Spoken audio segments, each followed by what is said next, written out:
Well, our next guest says in the aftermath of Saudi Arabia's deployment of forces in Bahrain, the opposition will become more cohesive. Ayham Kamel with the Eurasia Group is with us now. He joins us from Washington with his outlook for the Middle East. Ayham, thank you for joining us. Now, when you say the opposition in Bahrain will become more cohesive, what do you exactly mean by that?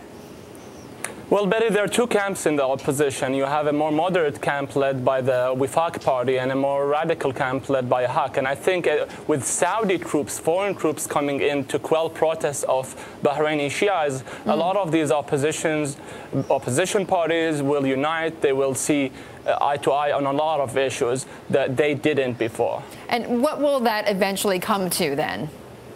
I think that if they would be more threatening to the regime, I wouldn't say that the Al Khalifas are at risk right now. They're trying to quell protests in a very hardline manner. And I think the Saudis and hardline camp within Bahrain want to use a different approach from Egypt and Tunisia. They refuse the language of compromise, and I think they believe that quelling protests through force is the way to go. Well, the fact that the Bahrain king had asked for the Saudi troops to come in under this Gulf Cooperation Council, what does that tell you then about, A, the state of affairs in the Middle East, but B, the U.S. relations with Saudi Arabia? I think on Saudi and U.S. relations, I think there are clear signs of a rift here. The Saudis and the U.S. don't see eye to eye on some issues. We've seen that in Bahrain. I think the U.S. was encouraging the moderate camp in Bahrain to reach a compromise, to actually address some of the concerns of the Shia opposition. And the Saudis pushed the hardline camp not to accept any compromise, to actually use a forceful approach.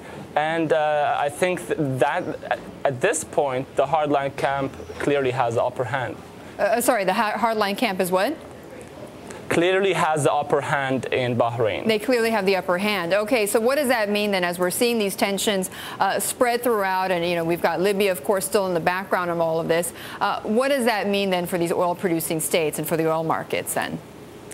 I think generally oil-producing states are not at risk. There are serious challenges after Bahrain, after Egypt and Tunisia, and we should expect governance to become harder. But we will have different models. We will see models like Morocco, where the king presents a reform package. We will also see models like Bahrain, where protests are faced with force. I mean, it is wrong at this point to assume that all regimes in the Middle East will react the same way. But GCC states overall are secure. They have small populations. They have a lot of financial capability to just throw money at problems. Right. And I think in the short term, most of these regimes are not at risk. Okay, all right. Although you do see some of the nervousness reflected today in the oil markets. Ayham, thank you very much for joining us. He was with the Eurasia Group, where he covers the Middle East.